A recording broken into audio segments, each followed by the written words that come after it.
At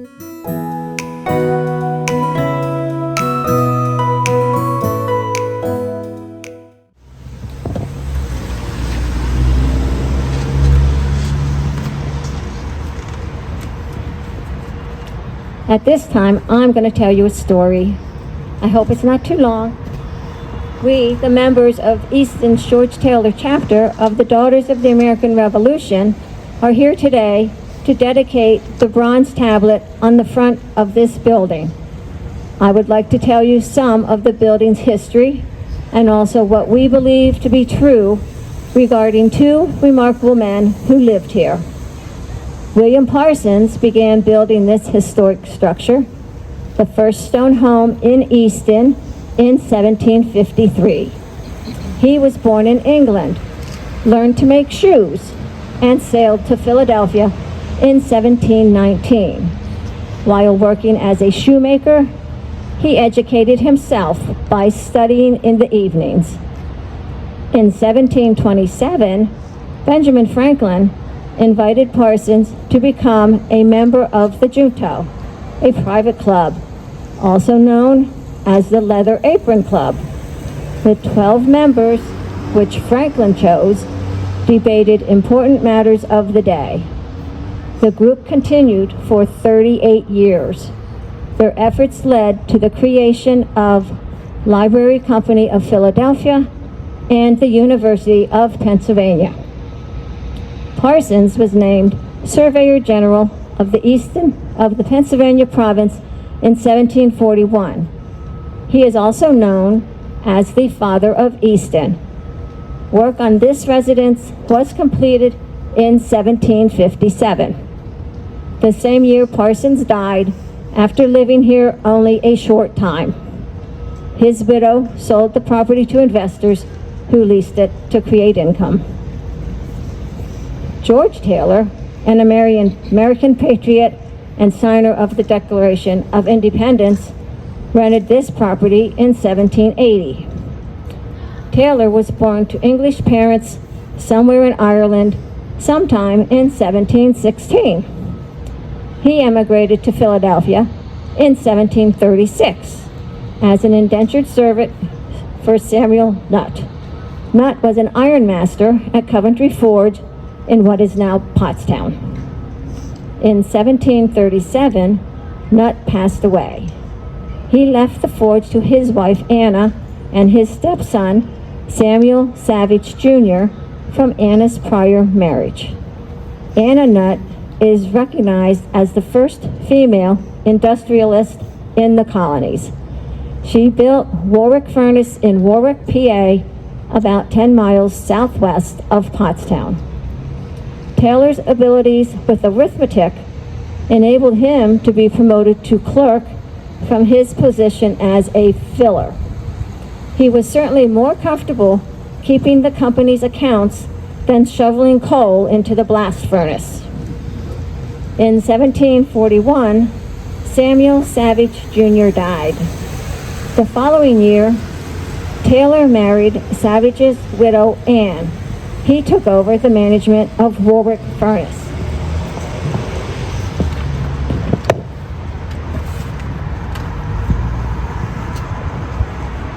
Taylor belonged to the Chester County Associators, a militia group formed by Benjamin Franklin. In 1747, Taylor was appointed to the rank of captain. In 1753, Taylor and a partner, Samuel Flower, leased the Durham Iron Works for 5 years with an option for another 5. Taylor and Ann moved to the mansion on the Iron Works property. Taylor was a justice of the peace in Bucks County from 1757 to 1763. He became active in politics and was elected as a Northampton County representative to the Provincial Assembly. He was also Justice of the Peace for Northampton County.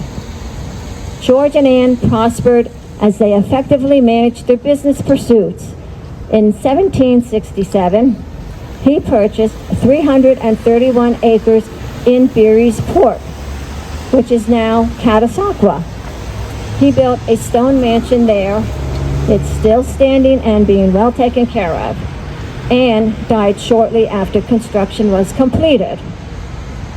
Taylor served on the Committee of Grievances, a group including Benjamin Franklin, which discussed alterations in the Pennsylvania's charter and the reformation of the proprietor's government.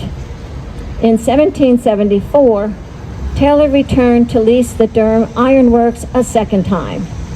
In 1775, he signed a contract to produce grape shot and cannonballs for the Continental Army. On July 20th, 1775, Taylor served as colonel in the 3rd Battalion at Buckingham, Pennsylvania. He took part in the organization and drilling of the battalion. On August 2nd, 1776, Taylor signed the Declaration of Independence after some members of Congress were replaced because they didn't want to ratify the Declaration. Taylor's wealth diminished during the Revolution because of limited compensation for his contribution to the war effort. And most importantly, in 1779, Joseph Galloway, the owner of the Durham Iron Works, was accused of siding with the British. His property was seized. Taylor was permitted to finish out the lease, but then business was over for him at that location. In 1780, Taylor returned to Easton and leased this stone house here at the corner of 4th and Ferry Streets. He was in ill health and financially ruined. He died in an upstairs bedroom on February 23rd, 1781.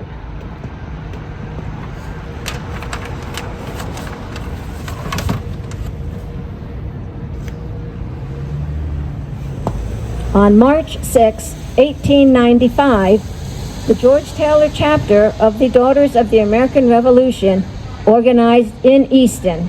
They were women full of desire to honor our history and the men, women, and children who contributed to it. By the early 1900s, their sights were set on this stone house. Nothing was going to stop them. In 1906, the DAR George Taylor House Association was formed and the purchase of the house was completed. On a glorious day at noon, November 20th, 1906, without any ceremony, the bronze tablet here on the front of the house was placed by the chapter. Today, 119 years later, we, the members of the George Taylor chapter, dedicate this tablet. It's time to honor our patriot, George Taylor's last residence. Today, we honor the patriots of our chapter's organizing membership as well. You will see them all displayed on the board in the middle of the street. We are endeavoring to prepare our historical buildings from the Revolutionary period so they are ready to receive visitors next year as we celebrate our 250th anniversary. Launching soon by Discover Lehigh Valley will be a 4-video series titled Lehigh Valley's Historic George Taylor Trail, which will enable you to follow in the footsteps of George Taylor's life in the Lehigh Valley. I would like to thank the following organizations who continue to help us throughout the year with our pursuit of Lehigh Valley history. They include 1753 Bachman Public House, Durham Historical Society, First United Church of Christ, George Taylor House, Historic Easton Cemetery, Mark's Local History Room, Northampton County Archives, Parsons-Taylor House under the DAR, and St. John's Evangelical Lutheran Church. At this time, the chaplain and I will do the dedication of our plaque.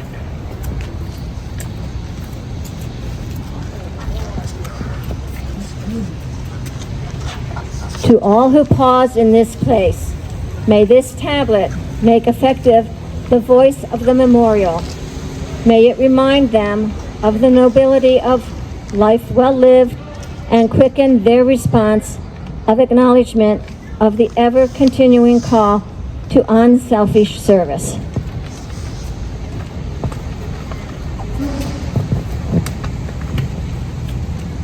From Deuteronomy 19:14.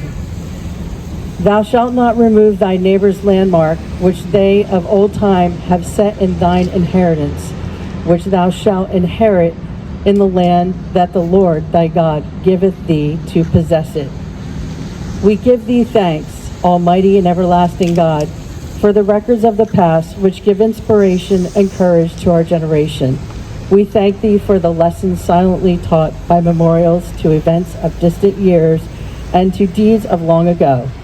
May we add our assurances to these, increasing their strength for generations yet to be. Amen. Nothing is really ended until it is forgotten. Whatever is kept in memory still endures.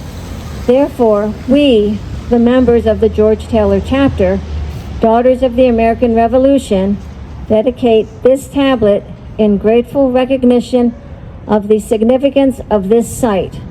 May it help to keep alive an appreciation of our heritage. May the blessing of God rest upon and abide here. Amen. In the name of the George Taylor Chapter, I present this tablet. Sorry.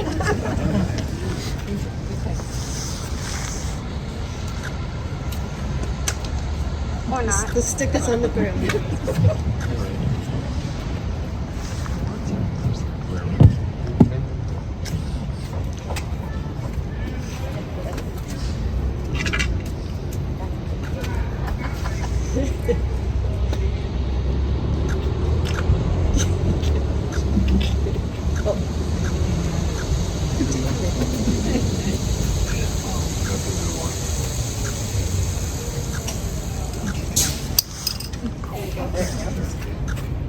Use the stick.